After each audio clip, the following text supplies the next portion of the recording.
fait. Très bien. Allez, je vous réponds après ça.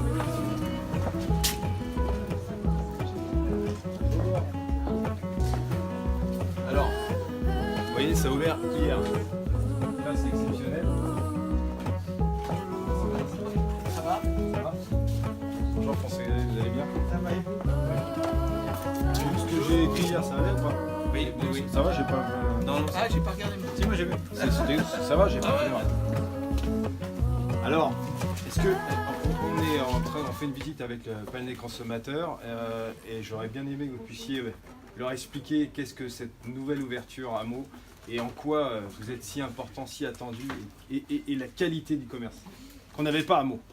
Ouais. Quand je parle pas de qualité, je parle pas de qualité de commerçant, je parle en termes de qualité de produit et surtout de diversité parce que ce type de produit que vous apportez, c'est complémentaire à l'offre. Ouais. Alors vous avez deux univers principaux, vous avez l'univers jeu et l'univers BD. Donc les jeux ce sont essentiellement ce qu'on appelle des jeux de société, jeux de plateau, mais ça va des jeux d'échecs, des jeux de cartes à collectionner comme Pokémon, Yu-Gi-Oh, Magic l'Assemblée qui sont très stratégiques, à des jeux plus familiaux, vous avez même des jeux qui sont coopératifs, on joue tous ensemble contre le jeu, donc vous avez énormément de jeux, il faut savoir qu'il y a près de 1500 créations françaises par an sur cet univers et la France est le leader européen au niveau jeux de société. Vous avez vraiment tous les styles, tous les formats de joueurs, vous avez même des jeux pour un joueur. Et après vous avez tout l'univers BD qui pareil se résume en plusieurs univers. Vous avez l'univers jeunesse, l'univers BD européenne, belge un peu. Vous avez ce qu'on appelle aussi les romans graphiques qui sont entre le roman et la bande dessinée avec une très grande diversité justement de gamme. Et après vous avez les deux autres univers au niveau BD qui sont le comics, donc tout l'univers Marvel, DC et à côté de ça tout le manga qui est un secteur assez fort en France puisque c'est le pays le plus fort après le Japon au niveau manga. Vous avez pareil une très grande diversité de mangas pour tous les âges, même des styles romans graphiques en version manga. Et voilà. Et après vous avez aussi, oui, dans les jeux, j'avais oublié un autre univers qui sont ce qu'on appelle les jeux de figurines à collectionner et à peindre, où vous allez là carrément faire des formes de bataille ou de scénarios avec un ensemble de figurines. Et ça, vous avez plein d'univers. Vous avez Star Wars, vous avez des univers futuristes, médiéval, fantastique. Vous avez plein d'univers. Voilà. Ce qui est très important dans les cœurs de ville, c'est d'avoir justement une synergie entre les commerçants et je trouve que ça, d'avoir la voisine commerçante, qui a deux commerces à Meaux qui viennent féliciter et en offrant une fleur aux autres commerçants, c'est le geste qui démontre qu'à Meaux il y a une unité aussi. Bravo. Ah, c'est un hasard, hein. C'est un pur hasard, il n'y a pas eu. Il n'y a pas de mise en scène. C'est parce qu'il y a des journalistes. C'est parce qu'il y a des journalistes. Il est trop fort. T'as bien reçu mon texto. Ouais, je suis arrivé pile poil à l'heure. Et elle n'était pas sur Meaux, elle vient d'arriver. J'ai couru. Parce que la mutuelle bleue, elle est fermée, c'est samedi. Ils auraient dû au moins laisser leur lumière allumée, même s'ils sont fermés.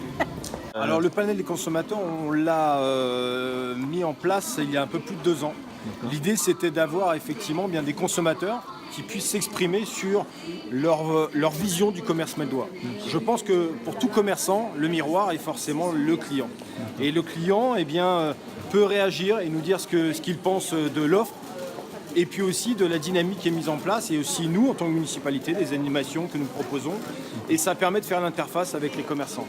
Certes, bien sûr, ils ne sont pas forcément tous clients dans chaque commerçant meldois, mais au moins ils ont un vrai regard sur leur ville puisqu'ils sont passionnés et ils l'aiment. Donc ils la défendent par les valeurs et ils attendent de notre part bien qu'on puisse les interroger et en discuter avec eux. Au panel des consommateurs, on avait une proposition. Au début, on était un panel d'une 20-30 personnes. Aujourd'hui, on a descendu sur ce nombre, mais on est au moins 10-15 fidèles. Mais c'est vrai que c'est assez malheureux de se dire que sur une ville comme Meaux, avec plus de 54 000 habitants, eh bien, nous n'ayons pas plus de personnes qui viennent. Et c'est pour ça que j'envoie un message. N'hésitez pas à venir rejoindre ce panel des consommateurs et surtout de donner votre avis, de participer à cette ville. Moi, je pense que tout client, tout consommateur, tout meldoise ou meldois est acteur de cette ville et c'est important eh bien, de venir et d'y participer. On essaie essaie de se voir au moins une fois par trimestre, quand on le peut. Et bien sûr, plus nous serons et plus, pourquoi pas, on essaiera de se voir régulièrement, en interaction directe aussi avec l'association Acheter un mot, bien sûr. D'accord. Et bien voilà des commerçants qui sont là depuis de nombreuses années à Meaux. Si, il faut encore en parler, il faut encore les citer parce que c'est très important. Il faut toujours citer. La maison Judici qui a refait complètement l'aménagement de leur commerce. Vous voyez une nouvelle enseigne, c'est très très joli. Et l'intérieur a été complètement réhabilité. Et ensuite, ça leur a permis aussi de ramener de nouveaux produits, une épicerie fine. Et je trouve que c'est vraiment très réussi. Et voilà le type même de commerçant qui est investi dans sa ville et qui propose des produits de qualité. Avec un service remarquable. Regardez ses sourires. Regardez ses sourires. Voilà, regardez. Des consommateurs, je me permets de... Alors là, vous avez, voilà, on parlait tout à l'heure d'enseigne nationale. Voilà, je vous présente Magali, qui est venue s'installer à Meaux pour le plus grand plaisir des Meldoises et des Meldois et aussi des visiteurs. Parce qu'avoir un commerce comme cela à Meaux, je peux vous assurer qu'on est très très fiers. Déjà du concept, parce que vous n'avez pas des débagdés dans toutes les villes de France. Donc c'est bien sélectif et Magali a fait le choix de venir à Meaux.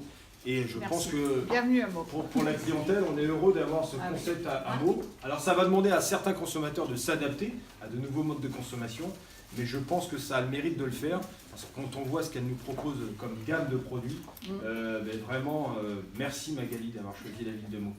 Merci. Parce que c'est ma ville. Voilà. Voilà. Ah, vous avez vu comme ça? Ouais, c'est super alors. Génial. Super, en avant-première. En avant-première. Ça sera l'atelier textile, c'est ça? L'atelier du textile. L'atelier du textile. Superbe. Allez, voilà, attends. Tu as tout blanc. Structurellement, c'est toujours très compliqué d'y réaliser des choses. Et c'est pour ça qu'un matin comme celui-ci, il me semblait indispensable de faire venir des chouquettes du Montpain, et au moins ils sont présents ce matin à notre table. Voilà, je voulais remercier aussi forcément le service du commerce qui est à mes côtés ce matin par la présence d'Anne Skirado et de Valérie Donjon. C'est important de faire ces petites réunions parce que justement, nous, en tant que consommateurs, on est là aussi pour apporter à des autres consommateurs qui n'ont pas été informés. On fait passer les messages. Quand on entend toujours des critiques sur le cœur de ville ou sur la ville de Meaux, etc. Moi, je défends toujours parce que je suis assez... je veux dire, sensibilisée et je sais les efforts qui sont faits en ville pour arriver à avoir un centre de ville dynamique.